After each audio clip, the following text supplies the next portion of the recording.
রাসূলুল্লাহ সাল্লাল্লাহু আলাইহি ওয়াসাল্লামের জীবনাদর্শকেই বলা হয় আরবিতে সিরাতুন নবী। রাসূলুল্লাহ সাল্লাল্লাহু আলাইহি ওয়াসাল্লামের নামে কালেমা যেহেতু পড়েছি, সুতরাং আদর্শ তারটাই অনুসরণ করব। এটাই যুক্তির দাবি, এটাই বিবেকের দাবি। লা ইলাহা ইল্লাল্লাহ মুহাম্মাদুর রাসূলুল্লাহ। লা ইলাহা ইল্লাল্লাহ মানেই হলো হুকুম নেব আল্লাহর থেকে, একমাত্র আল্লাহর হুকুমকেই আমি আমার জন্য চূড়ান্ত বলে গণ্য করব। আর মুহাম্মাদুর রাসূলুল্লাহ সাল্লাল্লাহু আলাইহি ওয়াসাল্লাম এই কালেমার অংশের মানেই হলো যে তরিকা এবং পথ নির্দেশ আল্লাহ রসুল সাল্লাল্লাহু আলাইহি ওয়াসাল্লাম থেকে আমরা শিখব। হুকুম আল্লাহর, তরিকা মুহাম্মাদুর রাসূলুল্লাহ সাল্লাল্লাহু আলাইহি ওয়াসাল্লামের। যেমন আল্লাহ জানালেন আকিমুস সালাহ, বান্দা সালাত আদায় করো, সালাত কায়েম করো। করবোটা কিভাবে? আল্লাহ রসুল বললেন সল্লু কামা রাআইতুমুনি উসাল্লি। উম্মত আমাকে দেখো, আমি যেভাবে সালাত আদায় করি, আমাকে যেভাবে সালাত আদায় করতে দেখেছো, তোমরাও ঠিক সেভাবে সালাত আদায় করো। আল্লাহ তাআলার আয়াতের উপর আমল হয়ে যাবে। আল্লাহ জানিয়ে দিলেন হজ ফরজ করে দেওয়া হয়েছে। ওয়ালিল্লাহি আলান নাস হিজ্জুল বাইতি মান ইসতাতা ইলাইহি সাবিলা। কিন্তু হজ করবে কিভাবে? কবে আরাফায় যাবে, কবে মিনায় যাবে, কবে কি করবে না করবে, এই বিস্তারিত যদি না জানে বান্দা হজ করবেটা কিভাবে? আল্লাহ রাসূল নিজে প্র্যাকটিক্যাল ভাবে শিখিয়ে দিয়ে উম্মতকে বলে দিলেন খুযু আন্নী মানাসিকাকুম, তোমরা আমার থেকে শেখো কিভাবে তোমাদেরকে হজ আদায় করতে হবে। একইভাবে আল্লাহ তাআলা জানিয়ে দিলেন কুতিবা আলাইকুমুল কিতাল, তোমাদের উপর জিহাদকে ফরজ করে দেওয়া হয়েছে। এখন জিহাদটাই করবে কিভাবে? আল্লাহ রাসূল বদরে গিয়ে, হুনাইনে গিয়ে, খান্দকে গিয়ে, তাবুকে গিয়ে উম্মতকে শিখিয়ে দিলেন যে এই আয়াতের উপর কিভাবে আমল করতে হবে। শুধু কাফেরের বিরুদ্ধে জিহাদই না, আল্লাহ নবীকে মুনাফিকের বিরুদ্ধেও জিহাদ করতে বললেন। ইয়া আইয়ুহান নবী জাহিদুল কুফার ওয়াল মুনাফিকিন, হে নবী কাফেরের বিরুদ্ধেও জিহাদ করবেন, মুনাফিকের বিরুদ্ধেও জিহাদ করবেন। তো কাফেরের বিরুদ্ধে কিভাবে জিহাদ করতে হবে এটা তো বদর উহুদে গিয়ে শিখিয়ে দিলেন। তো মুনাফিকের বিরুদ্ধে কিভাবে জিহাদ করবে আল্লাহ রাসূল সেটাও শিখিয়ে দিলেন। মুনাফিকের বিরুদ্ধে জিহাদ তরবারি দিয়ে করেন নাই, অস্ত্র দিয়ে করেন নাই, বরঞ্চ সর্বযুগের সর্বশ্রেষ্ঠ মুফাসসির আব্দুল্লাহ বিন আব্বাস রাদিয়াল্লাহু আনহুমা তিনি আয়াতের ব্যাখ্যা করেছেন জাহিদিল কুফারা বিসিনান ওয়া জাহিদিল মুনাফিকিনা বিল বায়ান। কুফরি শক্তির বিপক্ষে লড়াই হবে অস্ত্রের মাধ্যমে, আর মুনাফিক শক্তির বিপক্ষে লড়াই হবে ইলমের মাধ্যমে, দলিল প্রমাণ যুক্তির মাধ্যমে। সব লড়াই একভাবে হয় না। বাংলাদেশে সামরিক যুদ্ধ চলছে না যে আপনি এখানে অস্ত্র নিয়ে মাঠে নেমে একের পর এক গুলি চালাতে থাকবেন। তবে সাংস্কৃতিক যুদ্ধ ঠিকই চলছে। প্রতিনিয়ত বিজাতিরা ওদের সংস্কৃতি চাপিয়ে দিতে চাচ্ছে আমাদের উপর। আমাদেরকে কত বেশি ইসলামী আদর্শ থেকে সরানো যায় আর ওদের আদর্শ গিলানো যায়, ব্যাস এই প্রতিযোগিতায় নেমে উঠেছে। সবচাইতে বেশি করছে শিক্ষা সিলেবাসের মাধ্যমে। কিভাবে প্রতি বছর আমেরিকার দালালের সংখ্যা আরো বাড়ানো যায়, ইন্ডিয়ার দালালের সংখ্যা আরো বাড়ানো যায়, হিন্দুত্ববাদী চেতনার লোক, সেকুলার চেতনার লোক আরো বেশি থেকে বেশিতে পরিণত করা যায়, এমনকি শরীফরে ধরে কিভাবে শরীফে বানায় দেওয়া যায়, এলজিবিটিকিউর মতো নিকৃষ্ট মতবাদে পর্যন্ত কিভাবে দীক্ষিত করা যায়, প্রতিনিয়ত সেই চেষ্টাটাই চালাচ্ছে। তাহলে এই যে সাংস্কৃতিক এক আগ্রাসন চলছে অদৃশ্যভাবে আমাদের উপর, এর মোকাবেলা তো আর গুলি দিয়ে হবে না, এর মোকাবেলা তো আর বোমা দিয়ে হবে না, ওই সংস্কৃতির লড়াই করতে হবে সংস্কৃতি দিয়ে। তো আল্লাহ রাসূল সাল্লাল্লাহু আলাইহি ওয়াসাল্লাম গোটা জীবন দিয়ে আমাদেরকে পূর্ণাঙ্গভাবে ইসলামটা শিখিয়ে গেলেন। দুটো কাজই তিনি করলেন। ইসলাম প্রচারও করলেন শতভাগ সফলতার সাথে, একটা বিধানও গোপন করেন নাই, একটা বিধানও না। বিদায় হজের ভাষণে ১৬ লক্ষ সাহাবীর সামনে প্রশ্ন ছুড়ে দিলেন, আলা হাল বাল্লাগতুর রিসালা ওয়া আদাইতুল আমানা ওয়া নাসাহতুল উম্মাহ ওয়া কাশাফতুল গুম্মা। আরে শোনো তোমরা, আমি কি রবের রিসালাত পৌঁছে দিয়েছি? রিসালাত মানে বার্তা, যে বার্তা দিয়ে আল্লাহ আমাকে দুনিয়াতে পাঠিয়েছেন, সেই বার্তা, সেই মেসেজ আমি কি পৌঁছে দিয়েছি? আমি কি আমানত আদায় করেছি? আমি কি উম্মতের যথাযথ কল্যাণকামী হয়েছি? আমি কি অন্ধকারের পর্দাকে উন্মোচিত করেছি? ১৬ লক্ষ কণ্ঠ একসঙ্গে গর্জে উঠলো, অবশ্যই আপনি আপনার রিসালাত পৌঁছে দিয়েছেন, আমানত আদায় করেছেন, অন্ধকারের পর্দাকে উন্মোচিত করেছেন, উম্মতের সর্বোচ্চ কল্যাণকামী হয়েছেন। এজন্য সেই হাদিসে আছে আল্লাহ রাসূল বলে দিলেন, মা মিন শাইইন ইউকাররিবুকুম মিনাল জান্নাহ ওয়া ইউবাঈদুকুম আনিন নার ইল্লা ক্বাদ বুয়িনা লাকুম। এমন একটা জিনিসও নাই যা তোমাদেরকে জান্নাতের নিকটে পৌঁছাবে এবং জাহান্নাম থেকে দূরে রাখবে, কিন্তু সেটা তোমাদেরকে খুলে খুলে বয়ান করে দেওয়া হয় নাই। মানে জান্নাতে নিবে এমন যত মাধ্যম হতে পারে, জাহান্নাম থেকে বাঁচাবে এমন যত উপায় হতে পারে, আল্লাহ রাসূল সাল্লাল্লাহু আলাইহি ওয়াসাল্লাম তার নবুয়ত নবুয়ত রিসালাতে জিন্দেগিতে একটা জিনিসও বাকি রাখেননি, সব খুলে খুলে বয়ান করে দিয়েছেন উম্মতের সামনে। তাহলে তিনি ধর্ম প্রচারে, ইসলাম প্রচারে শতভাগ সফল বলেই বিদায় হজ চলাকালে আল্লাহ আয়াত নাজিল করে দিলেন কোরআন মাজিদের 6 নম্বর পারা সূরাতুল মাইদার 3 নম্বর আয়াত, আল ইয়াউমা আকমালতু লাকুম দীনাকুম, আজ আমি আল্লাহ তোমাদের জন্য তোমাদের দ্বীনকে পরিপূর্ণ করে দিলাম, ওয়া আতমামতু আলাইকুম নি'মাতি, তোমাদের উপর আমার নিয়ামতকে পূর্ণতা দিয়ে দিলাম, ওয়া রাদিতু লাকুমুল ইসলাম দীনা, আর সেই পূর্ণ দ্বীন তথা ইসলামকে তোমাদের জন্য একমাত্র জীবন বিধান হিসাবে, একমাত্র দ্বীন হিসাবে, একমাত্র আদর্শ হিসাবে মনোনীত করে দিলাম। একমাত্র কেন? ইন্নাদ দীন ইনদাল্লাহিল ইসলাম, সূরা আলে ইমরানে আল্লাহ জানিয়েছেন, কারণ আল্লাহর নিকট গ্রহণযোগ্য আদর্শ একটাই, সেটার নাম ইসলাম। আর ইসলাম মানে আত্মসমর্পণ করা। আত্মসমর্পণ করা মানে নিজেকে সঁপে দেওয়া, তবে যার তার সামনে না, নফসের সামনে সঁপে দেওয়া না, ইবলিসের সামনে সঁপে দেওয়া না, বরং রব্বুল আলামিনের সামনে সঁপে দেওয়া। ওয়া মান ইয়াবতাগি গায়রাল ইসলামি দীনা, কোরআন বলে দিচ্ছে যে ব্যক্তি সঁপে দেওয়ার আদর্শ তথা ইসলাম ছাড়া ভিন্ন কোনো আদর্শ তালাশ করবে, ফালা ইউকবালা মিন, কোনোদিনও তার থেকে সেটা কবুল করা হবে না। তা আল্লাহর রাসূল প্রচার করে গেলেন কিভাবে জীবনের প্রতিটা ক্ষেত্রে নিজেদেরকে সঁপে দিতে হয় আল্লাহর সামনে, এমনকি সূক্ষ্ম সূক্ষ্ম বিষয়গুলো বাদ রাখলেন না। সালমান ফারিসি, বৃদ্ধ সাহাবী রাদিয়াল্লাহু আনহু, তাকে একদিন এক অমুসলিম টিটকারি মেরে বলছে, কিরে তোদের নবী আবার কেমন নবী, এই নবী দেখে বাথরুম করাও শেখায়। টিটকারি মেরে বলছে যে তার কি খেয়ে দেয়ে কাজ নাই, তিনি গুরুত্বপূর্ণ ব্যাপারে আলোচনা করবেন, এই ফালতু কথা তিনি বলেন কিভাবে? আল্লামাকুম নবিয়ুকুম কুল্লা শাই হাত্তাল খিরাআহ। তো সে বলল পচানোর জন্য, কিন্তু সালমান রাদিয়াল্লাহু আনহু কথাকে ঘুরায় দিলেন। তিনি বললেন, হারে আমাদের কপাল এবং গর্ব, আল্লাহ এমন একজন নবী দিয়েছেন, ওই নবী ইসলামের সবকিছু আমাদেরকে শিখিয়েছেন। তিনি বলেছেন যখন বাথরুম করব কিবলার দিকে যাতে বুকও না দেই, পিঠও না দেই। তিনি বলেছেন আমরা যেন 3টা ঢিলা ব্যবহার করি। তিনি বলেছেন আমরা যাতে হাড্ডি বা গোবর দিয়ে ময়লা পরিষ্কার না করি বাথরুমে যাওয়ার পরে। তো আল্লাহ রাসূল শিখিয়েছেন, তো আমাদেরকে গর্বের বিষয়, কোনো কিচ্ছু তিনি বাদ রাখেন নাই। তাহলে আপনি চিন্তা করেন যে রাসূল কিভাবে বাথরুম করবেন সেটাও শেখালো, কিভাবে দাঁত পরিষ্কার করবেন সেটাও শেখালো, কিভাবে খাবেন, কিভাবে ঘুমাবেন, কিভাবে কথা বলবেন, কিভাবে হাসবেন, এমনকি কিভাবে স্ত্রীর সাথে মিলিত হবেন, কিভাবে চলবেন ফিরবেন, কিভাবে অর্থ পরিচালনা করবেন, কিভাবে ব্যবসা করবেন, সব শেখালো। ওই আল্লাহ রাসূল আপনাকে রাজনীতি শেখায় নাই, অর্থনীতি শেখায় নাই, বিচার আচার শেখায় নাই, আইন কানুন শেখায় নাই, সভ্যতা শেখায় নাই, সংস্কৃতি শেখায় নাই। কেমনে ভাবলেন যিনি সূক্ষ্ম সূক্ষ্ম বিষয়গুলো ছাড়েন না, উনি বড় বড় বিষয়গুলো ছেড়ে দিবেন? এই কথা তো কোনো পাগলেরও কল্পনায় আসা উচিত। এ কারণে তো ইসলাম পরিপূর্ণ। পরিপূর্ণ মানে কি? পরিপূর্ণ তো সেটাকে বলে না যাতে অনেক কিছু নাই, যাতে অনেক কিছু অবিদ্যমান আছে, সেটাকে তো আর পরিপূর্ণ বলে না। পরিপূর্ণ মানে যার ভেতরে কোনো কিছুর ঘাটতি নাই, প্রতিটা সেক্টরে যার শিক্ষা পূর্ণাঙ্গভাবে আছে। ইসলাম যে নিজেকে পরিপূর্ণ দাবি করেছে আজ না, সেই 1500 বছর আগে, এই আধুনিক যুগে এসেও, তথ্য প্রযুক্তি বিজ্ঞানের যুগে এসেও আজও পর্যন্ত তো কেউ পারে নাই ইসলামের এই দাবিটাকে ভুল প্রমাণ করতে। এমনকি লোকে, এই যেমন ইহুদিরা চাচ্ছে ইসরায়েলের মধ্যে ইহুদি রাষ্ট্র বানাবে, জায়নবাদীদের তো মূল চেতনাই এটা যে সেই জমিনের মূল হকদার তারাই, মুসলমানরা দখল করে রেখেছে। একইভাবে পার্শ্ববর্তী অঞ্চলে বিজেপি বা হিন্দুত্ববাদী রাজনীতি যারা করে, ওদের তো চেতনা এটাই। এমনকি ওই গ্রুপ তো বাংলাদেশেও আছে।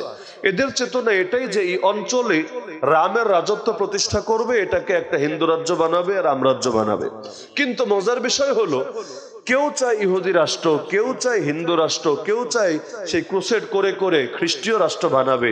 কিন্তু মজার বিষয় হলো ওদের মধ্যে একজনও পারবে না নিজেদের ধর্মগ্রন্থের আলোকে রাষ্ট্র পরিচালনার প্রতিটা বিষয়ের পূর্ণাঙ্গ শিক্ষা তুলে ধরতে। আমি প্রকাশ্যে যদি চ্যালেঞ্জ দিই, কিয়ামত চলে আসবে, কিন্তু না কোনো বৌদ্ধ পারবে, না কোনো হিন্দু পারবে, না কোনো খ্রিস্টান পারবে, না কোনো ইহুদি পারবে ধর্মগ্রন্থ থেকে। আর নিজেরা বানায় বানায় না যে 10 জন মিলে বসে সলা পরামর্শ করে, এটা না। ধর্মগ্রন্থ তো বোঝেন, ধর্মের উৎস যেটা, ওই ধর্মের উৎস থেকে ওরা দেখাবে কিভাবে এক একটা জিনিস এই আধুনিক যুগে এসেও পরিচালনা করতে হয়। প্রতিটা শিক্ষা তারা পূর্ণাঙ্গভাবে হাজির করবে। একজনও পারবে না। একমাত্র ইসলামই হলো সেই পূর্ণাঙ্গ দিন। পৃথিবী যতই উন্নত হোক, পৃথিবী আর কি উন্নত হয়েছে? পৃথিবী হয়েছে আধুনিক, আর আল্লাহর দিন হলো সর্বাধুনিক। সর্বাধুনিক বুঝেন 2024-এ আর কি, যদি কখনো 3024 আছে, যদিও এটা বাধ্যত সম্ভব মনে হয় না, আমরা কিয়ামতের খুব কাছাকাছি চলে এসেছি, বিভিন্ন আলামত দেখলে বোঝা যায়। তাও যদি এমন হয় 3024 এসেছে তবুও কিয়ামত আসে নাই, ওই কিয়ামতের একদিন আগেও কোনো বাপের বেটা এমন একটা জিনিস দেখাতে পারবে না যার সমাধান আল্লাহর দ্বীন তথা কোরআন এবং সুন্নাহ সমাধান দিতে পারবে না। এখনো পর্যন্ত কোন মুফতি আপনি এমন একটা সমস্যা পারলেন আমাকে দেখান যার সমাধান মুফতিয়ানে কেরাম নিজেদের মন গড়া না, বরঞ্চ কোরআন সুন্নাহ ইজমায়ের আলোকে দিতে পারবেন এমন একটা সমস্যা, সেটা অর্থনৈতিক বলেন, যে কোনো সেক্টরের বলেন। যেমন নবীর জামানায় ব্যাংক, শেয়ার মার্কেট, এই পুঁজিবাজার এগুলো কিছু ছিল না, এগুলো আজকের নতুন জিনিস। কিন্তু এই জাতীয় নতুন নতুন যে ব্যাপার থেকে আপনি পারলে এমন একটা সমস্যা দেখান যার সমাধান দিতে ইসলাম পারবে না। লোকে কেউ এসে গণতন্ত্রের ফজিলত শোনায়, কেউ সমাজতন্ত্রের ফজিলত শোনায়, কেউ পুঁজিবাদের ফজিলত শোনায়, কেউ ধর্ম নিরপেক্ষতাবাদের ফজিলত শোনায়। কিন্তু আমি বলি, পারলে কেউ বাপের বেটা হয়ে থাকলে, পারলে কেউ ইসলামের চাইতে কোন মতবাদ উত্তম, বেশি সুন্দর, বেশি যুগোপযোগী, বেশি পারফেক্ট, পারলে এটা প্রমাণ করে দেখাও, তাহলে আমরাও বলবো ঠিক আছে ইসলাম বাদ দিয়ে এইটা ধরো, তাহলে আরো বেশি উন্নত হবা। কিন্তু যদি এমন হয় যে ইসলাম হয়ে আছে কোটিপতি আর তুমি এসে হাজির করছো ফুটোপতি, তো কিরে ভাই, কোটিপতি থাকতে ফুটোপতিরে ধরার কোনো দরকার আছে? ইসলামের মোকাবেলা যায় না দেখাচ্ছ, এইগুলা এতই পচা, এতই পচা, এতই পচা, ইসলামের সাথে তুলনা করার কোনো যোগ্যতাই রাখে না। আরে কই, একদিকে আছে মনে করেন হাতি, একদিকে আছে পিঁপড়া, আপনি বলছেন কুস্তি হবে, এখন হাতি পিঁপড়ারে ডাকে খেলা হবে, খেলা হবে, বিষয়টা কেমন হাস্যকর হবে। কার সাথে কার তুলনা? তুলনা দিতে চাইলেও তো অন্তত দুজনের মধ্যে একটা পর্যায়ে তাদের মধ্যে মিল থাকা লাগে, সাদৃশ্য থাকা লাগে।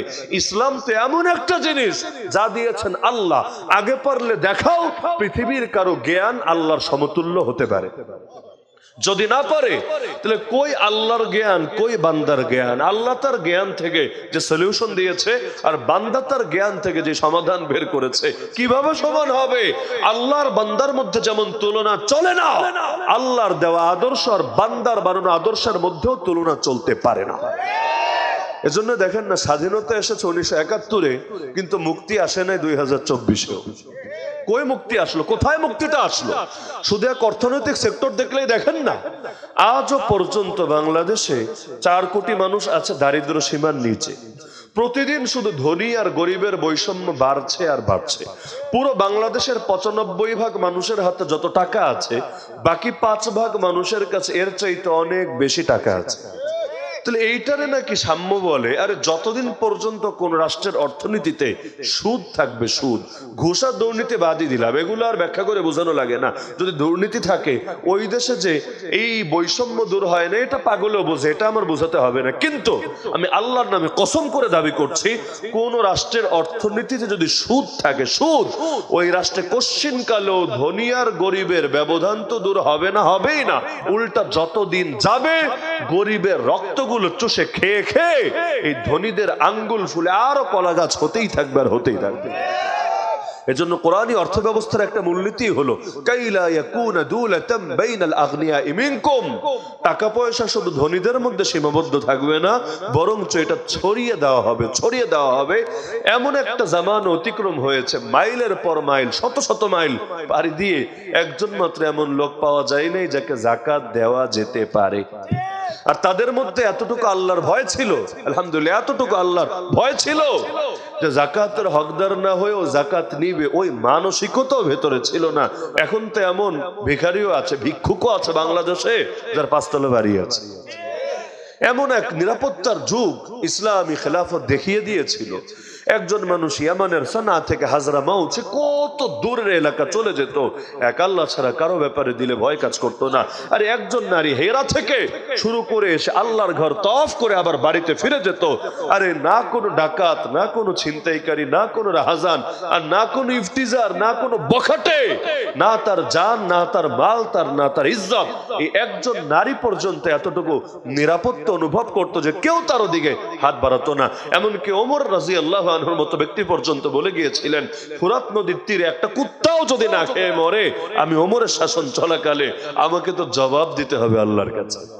এমনকি ইনসাফ এই পর্যায়ে চলে গিয়েছিল, আরে মানুষ তো মানুষ, ওমর বিন আব্দুল আজিজ রহমতুল্লাহ আলাইহি জামানায় এমনও দেখা গিয়েছে বাঘ দেখতে পাচ্ছে যে তার পাশে একটা বকরি আছে এবং এসেছে ওই ঘাটের মধ্যেই পানি খাচ্ছে, কিন্তু ওই বাঘও আক্রমণ করছে না তার উপরে। একদিন বাঘ আক্রমণ করলো এক বকরির উপরে, রাখাল চিৎকার করে বলছে মনে হয় খলিফা দুনিয়াতে নাই, কারণ খলিফা যদি দুনিয়াতে থাকতো তার ইনসাফ তো এতটা ছড়িয়ে গিয়েছিল।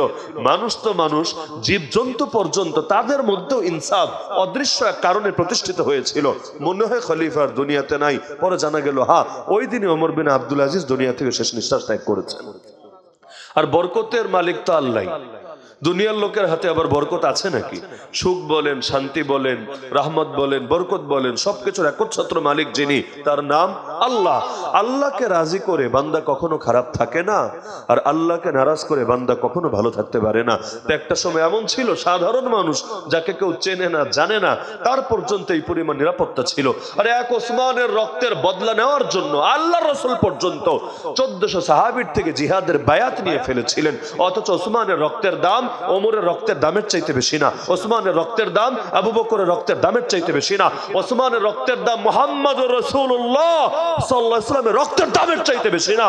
আর সেখানে এখন প্রকাশ্যে পর্যন্ত আমাদের ভাইদেরকে হত্যা করে, তাদের রক্তে জমিনকে রঞ্জিত করে, তবুও কিছুই যেন বলা যায় না। কিছু বলবেন কে যে আমাদের ভাই শহীদ সাইফুল ইসলাম আলিফকে শহীদ করলো, এটা তদন্ত করার জন্য একটা কমিশন গঠন করে দেওয়া হলো। আজকের পত্রপত্রিকা যারা পড়েছেন জানার কথা, যাদেরকে দায়িত্ব দেওয়া হয়েছিল সবাই পদত্যাগ করেছে, অব্যাহতি নিয়েছে যে আমরা পারবো না এই তদন্ত করে প্রতিবেদন জমা দিতে, সরি আমরা নাই আপনাদের সাথে, সবাই বাকি নাই। কেন? ব্যাপারটাকে স্বাভাবিক মনে হয় আপনার কাছে? কোশ্চিন কালেও স্বাভাবিক হতে পারে না। এর মানেই হলো তাদের সবাইকে এই পরিমাণ হুমকি ধমকি দেওয়া হয়েছে, তারাও নিজেদের প্রাণের ব্যাপারে, ফ্যামিলির ব্যাপারে এই পরিমাণ ভয় হয়তো অনুভব করতে শুরু করেছে। তারা ভাবছে আর যদি কন্টিনিউ করি তাহলে ওইটার বিচার পাবো কি পাবো না তা তো জানি না, কিন্তু আমাদেরও হয়তো পরিণতি এছাড়া আর ভিন্ন কিছু হবে না। এক সাইফুল ইসলাম আলিফ মরেছে, এবার আমাদেরকেও মরতে হবে, আমাদেরকেও হয়তো দুনিয়া ত্যাগ করতে হবে। তাহলে এই হলো হাল। যতদিন পর্যন্ত আল্লাহর জমিন, আল্লাহর দিন প্রতিষ্ঠিত না হবে ততদিন পর্যন্ত নিরাপত্তা আসবে না। এখন তো আমরা যারা ধর্মীয় আলোচক, মানে বিভিন্ন জায়গায় আলোচনা করি, প্রতি রাত্রে মনে হয় যে প্রাণ হাতে নিয়ে ঘুরতে হয়। গত রাত্রে বাংলাদেশে না হলো 1 ডজন বক্তার গাড়িতে অ্যাটাক হয়েছে। গত রাতের কথা আমি বলছি।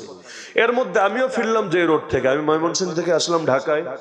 এর মধ্যে আমি যে সময় গাজীপুরে, রাজেন্দ্রপুরের পরে গাজীপুর চৌরাস্তার আগের যে জায়গাটা, মাঝখানে দেখবেন বিশাল জঙ্গল এরিয়া আছে, ওই ন্যাশনাল পার্ক এবং আশপাশের এরিয়াগুলো দিনের বেলা গেলেই কেমন কেমন লাগে, আর রাতের বেলা তো কথাই নেই। আর এই জায়গায় আমি সেই আরো 5-6 বছর আগে, এখন থেকে জেলে যাওয়ার আগের কথা, ওই সময় ডাকাতের শিকার হওয়ার অভিজ্ঞতা আছে। একেবারে জঙ্গলের ভেতর গাড়ি নিয়ে মালসামানা যা ছিল সব লুট করেছে। তো গত রাত্রে রাজেন্দ্রপুরের একটু আগে দেখে হঠাৎ করে এক বক্তা, তিনি লাইভে এসে বলছেন যে তার গাড়িতে চাইনিজ কুড়াল ছুঁড়ে মেরেছে, চাকা বরাবর, যদিও চাকায় লাগে নাই, গাড়ির অন্য জায়গায় লেগেছে, তবে তারা আর গাড়ি থামায় নাই, টেনে চলে এসেছে। তারা যখন হোটেল নিরিবিলি, ওই রাজেন্দ্রপুর চৌরাস্তায় একটা হোটেল আছে, হোটেল নিরিবিলি, এর সামনে যখন দাঁড়িয়েছেন, বলল, ছবিও দিয়েছে যে একেবারে আমাদের সামনে 12টা গাড়ি পরপর এসে দাঁড়ালো, যার মধ্যে হাইএসও আছে, প্রাইভেট কারও আছে, মানে একজনও বাদ নাই। এই 5-10 মিনিটের মধ্যে যারা এসেছে সবার গাড়িতে আক্রমণ হয়েছে। এর মধ্যে ওনারা তো দেখেছেন ওই গাড়িগুলো যেগুলো না থেমে চলে এসেছে, আর কেউ যদি থামে ওর পরিণতি কি হয়েছে আল্লাহ ভালো জানে। শুধু এক জায়গায় না, গতকাল আর এক আলোচক, তিনি নোয়াখালী, ওই লক্ষ্মীপুর রামগঞ্জে, সেখান থেকে ফিরছিলেন, গাড়িতে অ্যাটাক হয়েছে। এই হলো নিয়মিত অবস্থা। এখন বলবেন হুজুর দেশে ডাকাতি বেড়েছে, অ্যাটাক হতেই পারে। হ্যাঁ, এটা মানলাম, অ্যাটাক হতেই পারে, কিন্তু আমাকে এই প্রশ্নের জবাব দেন, এই যে ধর্মীয় আলোচকগুলো, এদের প্রাণের গুরুত্ব কতটুকু সরকারের কাছে আছে? যদি থাকতো তাহলে স্বাধীনতার এই 54 বছরে এরা কতটুকু নিরাপত্তার ব্যবস্থা করেছিল, পারলে জবাব দেন। যে পাকিস্তানকে সবাই গালি দেয়, ওই পাকিস্তানের আলেমরা যখন বয়ানও করে, ওই সময় দেখবেন দুই পাশে 2 জন পুলিশ সদস্য অস্ত্র হাতে দাঁড়িয়ে আছে। কেন? কারণ সেখানে নিয়মিত আক্রমণ হয় আলেম ওলামার উপরে, তো যাতে করে তাদের প্রাণের উপর কেউ আক্রমণ করতে না পারে। গাড়ি যখন যায়, ওই বাংলাদেশে মন্ত্রীর গাড়ির যেভাবে দেখবেন প্রোটোকল দেয়, আলেমের গাড়িরা পর্যন্ত এভাবে প্রোটোকল দেয়। সৌদির কথা নাই বললাম, বা পৃথিবীর পৃথিবীর বহু রাষ্ট্রের কথা নাই বললাম, সেখানে তো মন্ত্রী আর বড় বড় ইমাম সাহেবের পার্থক্যই খুঁজে পাবেন না, এই পরিমাণ নিরাপত্তা তাদেরকে দেওয়া হয়। কিন্তু এই দেশে আলেম ওলামা নিরাপত্তা দেওয়ার জরুরত কি অনুভব করেছে? আমি আপনি মরলে কি এতে কারো কিছু আসে যায় না, তাদের যদি বাথরুমটাও ঠিক মতো না হয় সিঙ্গাপুর গিয়া চিকিৎসা নিয়ে আসবে। আরে বাংলাদেশের চিকিৎসা ব্যবস্থাকে ধ্বংসই করেছে ভারতের, যাতে বেশি করে মানুষ গিয়ে ওদের মেডিকেল ব্যবসাকে সমৃদ্ধ করতে পারে এজন্য। কারণ এই দেশের মানুষ মরলে কি সরকারি মেডিকেলে একবার যে গিয়েছে, যদি সামর্থ্য থাকে দ্বিতীয়বার আর যাবে না, এই মর্মে তওবা করে বের হয়েছে। আমারও একবার কপাল হয়েছিল, যে সময় রাজবাড়ি থাকতাম, রাজবাড়িতে এমনি চিকিৎসা বলতে কিছুই নাই, ইদানিং তাও 2-4টা মোটামুটি একটু চালু হয়েছে। আমি যে সময় নিয়মিত থাকতাম ওখানে চিকিৎসা বলতে ওই চিকিৎসা খুঁজে পাওয়া মুশকিল ছিল, কিছু হলেই ফরিদপুর মেডিকেলে গেলে অথবা ফরিদপুরে মোটামুটি একটু তাও পাওয়া যেত, রাজবাড়ি ছিল না। একদিন এক জরুরতে যেতে হয়েছিল ফ্যামিলি সহ সেই রাজবাড়ি সদর মেডিকেলে, একদিন গিয়ে তওবা করেছি, ট্রিটমেন্ট নেওয়া তো পরের কথা, মাঝপথে তো ফিরে এসেছে তওবা করেছি যে আল্লাহ জীবনে যাতে আর কোনোদিন কোনো সরকারি মেডিকেলে আমার আসতে না হয়। তা আমি নয়তো তওবা করলাম, কিন্তু যা সামর্থ্য নেই সে কি করবে, তাকে তো বাধ্য হয়ে আসতেই হবে। এই যে আসবে, মানুষেরা তো মানুষই মনে করেন, এদের সাথে তো অনেক সময় ওই কুত্তা বিড়ালের মতো আচরণ শুরু করে। তাহলে যেই ক্ষমতায় আসুক এটা মুখ্য বিষয় না, কিন্তু এটা মাথায় রাখবেন আল্লাহর দিন ছাড়া ভিন্ন কোন আদর্শ কখনোই সমাধান দিতে পারে না। নেতার পরিবর্তনে কিচ্ছু হয় না যদি না নীতির পরিবর্তন ঘটে। নীতি যদি শয়তানি নীতি থাকে, যতই নেতা আসুক কি লাভ হবে? স্বাধীনতার 53 বছরে কত সরকার এলো আর গেল, বেশ্যাখানা কেউ বন্ধ করলো না, কোন দুঃখে আমাকে বলেন। এই বেশ্যাখানা বুঝেন তো, পতিতালয়, এই পতিতালয়ের মধ্যে কি এমন মধু আছে যেটা বন্ধ করতে সবার ইগোতে লেগেছে? সমস্যাটা কোথায় আমাকে বলেন।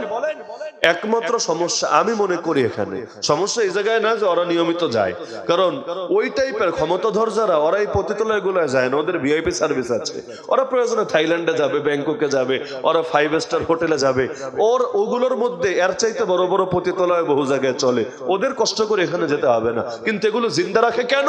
কারণ জিন্দা রাখে তাদের আদর্শ হলো পশ্চিমা বিশ্বকে ম্যানেজ করে খুশি করে চলতে হবে। আজকে যদি পতিতালয় বন্ধের ঘোষণা দেয়, দেখেন বিবিসি, সিএনএন, রয়টার্সের ল্যাঞ্চে আগুন ধরে গেছে।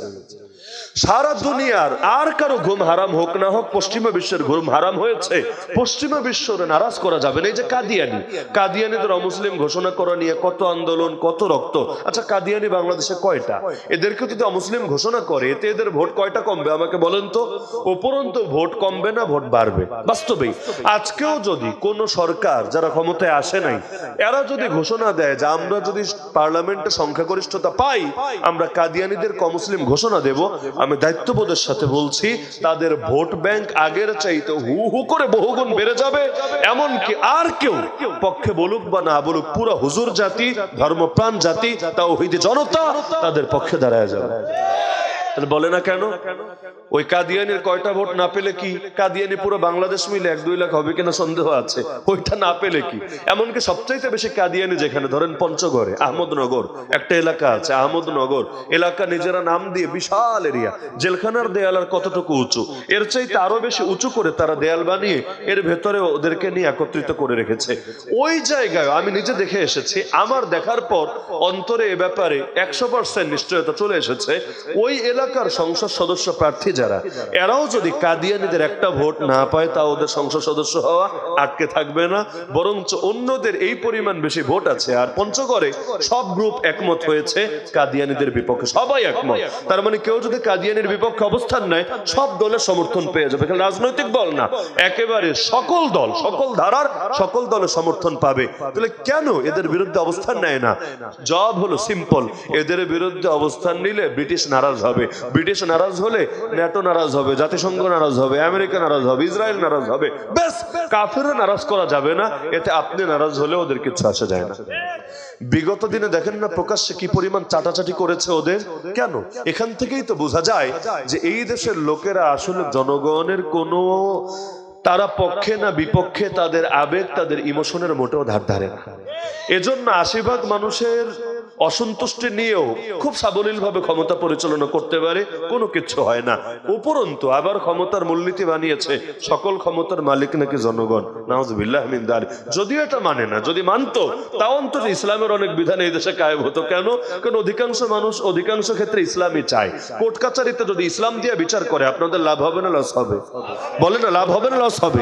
এই ব্যাংক থেকে শুরু করে প্রতিটা সেক্টরে যদি কোরআন সুন্নাহর আলোকে ওর অর্থ ব্যবস্থা পরিচালনা করে, এতে আপনাদের লাভ হবে না লস হবে? এগুলো সবাই বোঝা, আমার যুক্তি দিয়ে নতুন করে বোঝাতে হবে না। এমনকি বেহায়াপনা, বেলেল্লাপনা, অশ্লীলতা যদি বন্ধ হয়, আমাকে বলেন লাভ হবে না লস হবে? প্রতিটা ক্ষেত্রে আপনাদের সাধারণ মানুষ যারা, আপনাদের লাভ হবে, আপনারা সেটাই চান। তাহলে যদি ওরা আসলে এতটুকুও মানতো যে জনগণ যা চায় সেইটাই চূড়ান্ত, তাহলেও বাংলাদেশে ইসলামের অনেক বিধান প্রতিষ্ঠিত থাকতো। কিন্তু ওদের মূলনীতি হলো ভিন্নটা। ওদের মূলনীতি হলো নাম দিবে গণতন্ত্র, কিন্তু আসলে চালাবে ভুয়াতন্ত্র। কেউ প্রয়োগ করবে দিল্লি তন্ত্র, কেউ প্রয়োগ করবে ওয়াশিংটন তন্ত্র, কেউ প্রয়োগ করবে ইসরায়েল তন্ত্র, কেউ প্রয়োগ করবে পশ্চিমাদের দালালি আর পা চাটাচাটি তন্ত্র, কিন্তু ইসলামী শাসনতন্ত্রের ধার কেউ আর ধারবে না। তাহলে সুতরাং আল্লাহ নবীর আদর্শকে জীবিত না করে অন্ধকার কখনোই দূর করতে পারবেন না। অন্ধকার দূর করতে চাইলে আলো জ্বালাতে হবে, আর আল্লাহ নবীর আদর্শকেই আলো বলে, আবু জাহালের আদর্শকে আলো বলে না।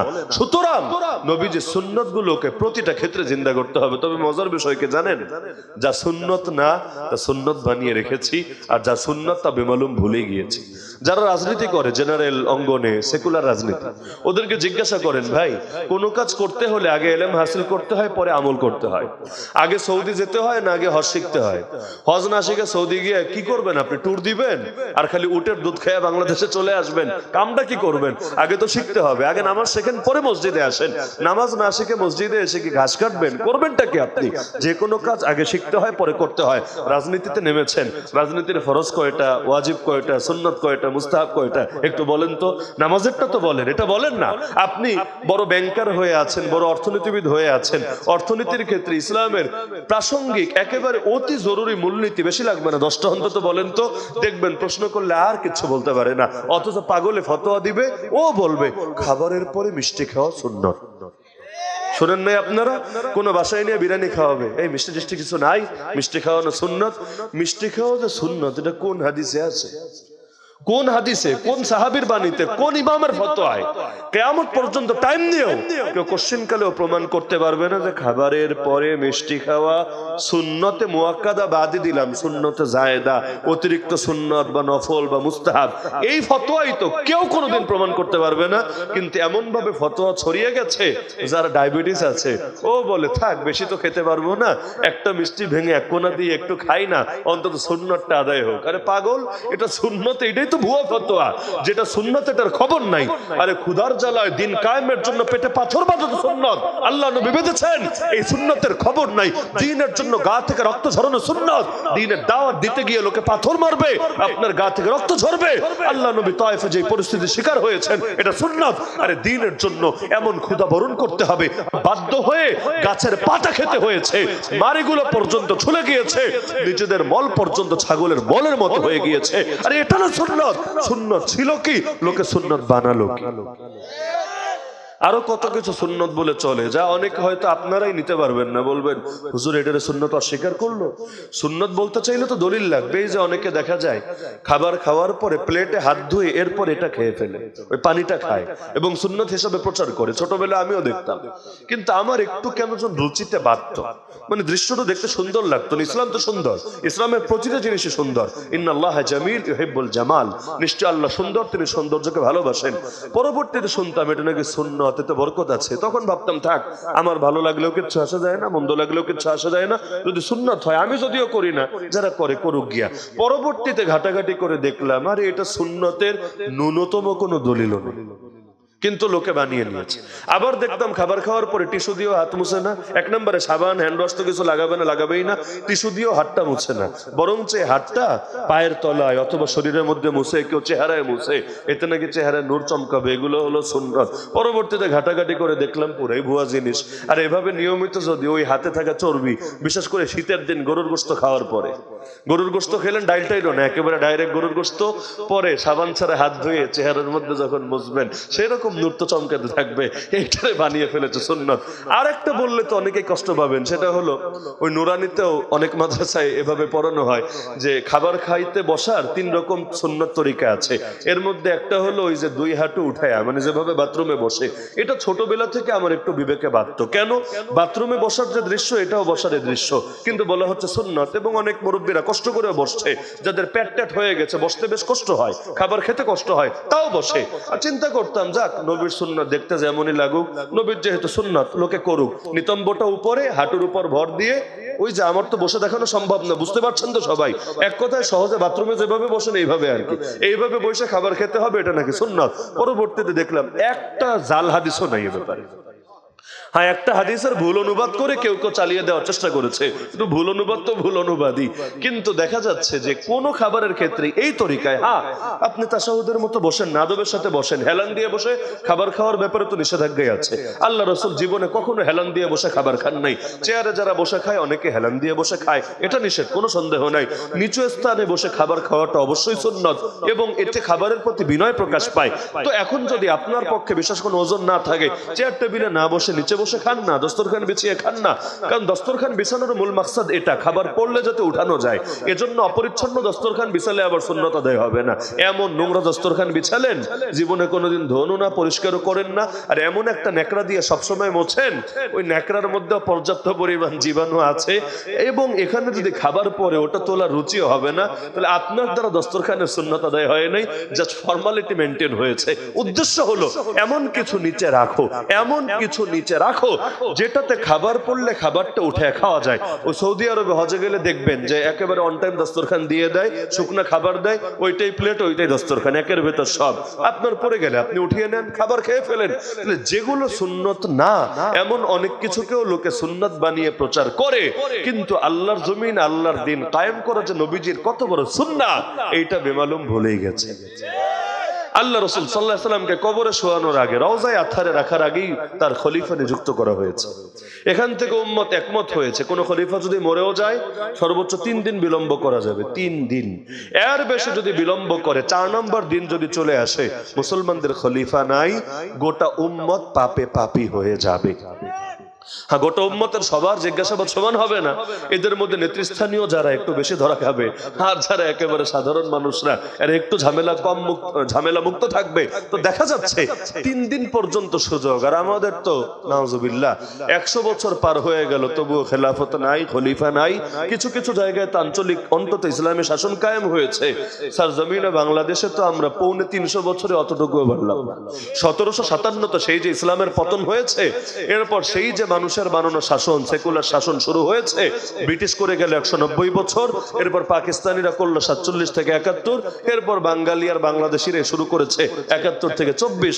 এখনো কত সংস্কারের কথা শোনা যাচ্ছে, কিন্তু আল্লাহর জমিন, আল্লাহর দিন কায়েম করার কথা কেউ বলছে না। হ্যাঁ, কারো পছন্দ হয় ইন্ডিয়ান ফরম্যাট, কারো পছন্দ হয় আমেরিকান ফরম্যাট, কারো পছন্দ হয় চায়না রাশিয়ার ফরম্যাট, এক একজনের এক একটা ফরম্যাট পছন্দ হয়, কিন্তু আল্লাহ এবং তার রাসূলের ফরম্যাটটা আর ওদের ভালো লাগে না। তাহলে সুতরাং আসেন না আমরা আরেকবার দিন কায়েমের ব্যাপারে ঐক্যবদ্ধ হই। আল্লাহ রাসূলের আদর্শ প্রতিটা সেক্টরে, আমার ব্যক্তি জীবনেও নবীর আদর্শ, আমার পরিবারেও নবীর আদর্শ, আমার সমাজে, আমার গ্রামেও নবীর আদর্শ, আমার রাষ্ট্রেও নবীর আদর্শ, রাজনীতি, অর্থনীতি, বিচার আচার, আইন কানুন, প্রতিটা ক্ষেত্রে নবীর আদর্শ আমরা কায়েম করতে হবেই হবে। শুধু এই স্লোগান দিলে হবে না, আল কোরআনের আলো ঘরে ঘরে জ্বালো। চিরকাল কি ঘরে ঘরেই জ্বালবো? আল কোরআনের আলো পার্লামেন্টেও জ্বালো, আল কোরআনের আলো, আল কোরআনের আলো কোর্টেও জ্বালো, আল কোরআনের আলো প্রতিটা থানায় থানায় জ্বালো, আল কোরআনের আলো প্রতিটা শিক্ষা প্রতিষ্ঠানে জ্বালো, আল কোরআনের আলো প্রতিটা সেক্টরে সেক্টরে জ্বালো। এজন্য খেলাফত এমন একটা বিষয়, খেলাফত মানে এমন শাসন ব্যবস্থা যেটা আল্লাহ এবং তার রাসূলের প্রতিনিধিত্ব করে। আমেরিকার প্রতিনিধিত্ব না, ইউরোপের প্রতিনিধিত্ব না, আল্লাহ এবং তার রাসূলের প্রতিনিধিত্ব করে। আর এর চাইতে উত্তম কোন শাসন ব্যবস্থা আজও পর্যন্ত কেউ এনে দিতে পারে নাই, পারবেও না, পারা সম্ভব না। সুতরাং আমাদের কাছে এত দামি স্বর্ণ থাকতে সিটি গোল্ডের পেছনে আমাদের ছোটা লাগবে না। তাহলে আমি সবাইকে দাওয়াত দিচ্ছি, ব্যাপকভাবে দাওয়াত দিচ্ছি, যে খেলাফত এমন কোন বিষয় না যেটার পক্ষে পক্ষে মনে চাইলে বলা যায়, মনে চাইলে না বলে থাকা যায়, বরং খেলাফত এমন একটা বিষয় যার সম্পর্ক ঈমানের সাথে, যার সম্পর্ক জীবনের সাথে, যার সম্পর্ক একেবারে আল্লাহর দ্বীনের মূল খুঁটির সাথে। সুতরাং খেলাফতের জন্য প্রত্যেকেই চেষ্টা করেন যে আমার জান দিয়ে, আমার মাল দিয়ে যতটুকু পারি আল্লাহর দ্বীনের জন্য কিছু একটা করি। দামি হব কিভাবে? কিয়ামতের দিন দামি হতে হবে না? মানুষ তো আবু জাহালও ছিল, মানুষ তো ফেরাউনও ছিল, কিন্তু ওরা তো দামি হতে পারবে না, আমি দামি হব কিভাবে?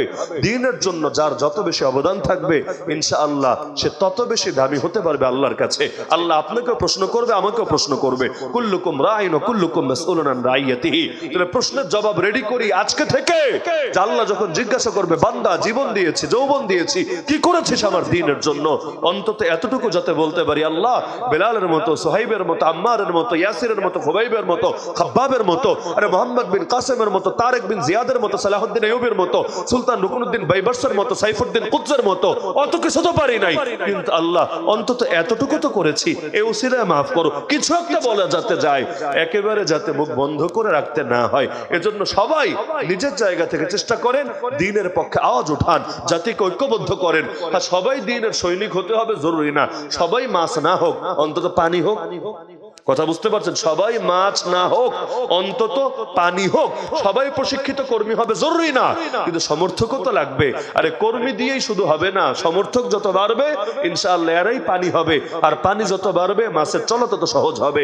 তো যারা মাছ খাওয়ার হিম্মত আছে মাছ হয়ে যান, আর যারা বুঝতে পারছেন না আমার পক্ষে সম্ভব না, অন্তত পানি হন। ইনশাআল্লাহ সকলের সম্মিলিত প্রচেষ্টায় চূড়ান্ত গন্তব্যে একদিন না একদিন আমরা পৌঁছবই পৌঁছবো। শেষ কথা, ইসলাম কিন্তু বিজয়ী হবেই হবে। বিশ্বাস আছে তো? কেউ পারবে না ইসলামের বিজয় ঠেকিয়ে রাখতে, কারণ ইসলামের বিজয়ের দায়িত্ব নিয়েছেন কে? আল্লাহ। তাহলে যেহেতু ইসলামের বিজয়ের দায়িত্ব আল্লাহ নিয়েছেন, ইসলাম বিজয়ী হবেই হবে, আমাকে নিয়ে অথবা আমাকে ছাড়া। কিন্তু আমি চরম হারা হেরে যাব ইসলাম ছাড়া। মাথায় গেঁথে রাখেন, ইসলাম বিজয়ী হবেই হবে, আমাকে নিয়ে হোক আর আমাকে ছাড়া হোক, কিন্তু আমি কিন্তু কোনোদিনও বিজয়ী হতে পারবো না, বরং চরম হারা হেরে যাব ইসলাম ছাড়া। সুতরাং ইসলাম আগাচ্ছে, আমিও একটু আগাতে চেষ্টা করি না ইসলামের সাথে। দিকে দিকে বিজয় তো শুরু হয়েছে আলহামদুলিল্লাহ। পৃথিবীতে কতগুলো দেশে আল্লাহ তাআলা ইসলামের বিজয় নিশান উড়িয়েছেন। খেলাফত পতনের 100 বছরের মাথায় আবারও খেলাফতের সূর্য উকি দিতে শুরু করেছে। আমরাও কি একটু স্বপ্ন দেখতে পারি না? আগামীর বাংলাদেশ ইসলামের বাংলাদেশ হবে, আগামীর বাংলাদেশ কোরআনের বাংলাদেশ হবে। আল্লাহ তাআলা আমাদের সবাইকে সেই সোনালী সুদিন দেখে যাওয়ার তৌফিক দান করুন এবং সেই বিজয়ের কাফেলায় আমাদের সবাইকে শামিল রাখুন। আমিন। ওয়া আখিরু দাওয়ানা আনিল হামদুলিল্লাহি রাব্বিল আলামিন। সবাই